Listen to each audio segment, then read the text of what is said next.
আমাদের রিলেশন হওয়ার কথা ছিল প্রিয় নবীর সাথে, আমাদের রিলেশন হওয়ার কথা ছিল সাহাবা কিরামের সাথে, আমাদের রিলেশন হওয়ার কথা ছিল আউলিয়া কিরামের সাথে, আমাদের রিলেশন হওয়ার কথা ছিল আল্লাহর রাসূলদের সাথে। কিন্তু আমাদের রিলেশন আল্লাহ এবং তার রাসূল ছেড়ে ভিন্ন দিকে আমরা অনুকরণ করছি কাকে?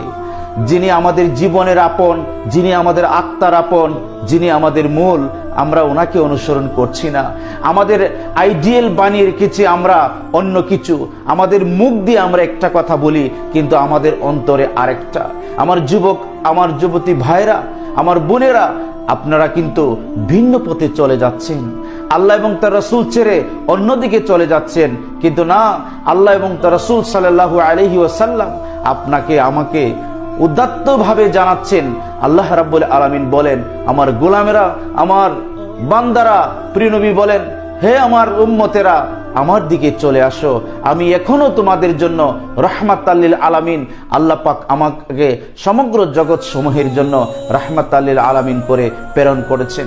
যেভাবে হযরতে সিদ্দিক আকবর রাদিয়াল্লাহু তাআলা আনহু, খোলাফায়ে রাশিদিন আজমাইনগণ আমার প্রিয় নবীর বরকত, রহমত, নাজ নিয়ামত পেয়েছে, ঠিক তেমনি ভাবে সারা পৃথিবীতে আজও পর্যন্ত প্রিয় নবীর রহমত, নাজ, বরকত, আল্লাহ পাকের দয়া বিদ্যমান আছে, কিন্তু আমরা পাচ্ছি না।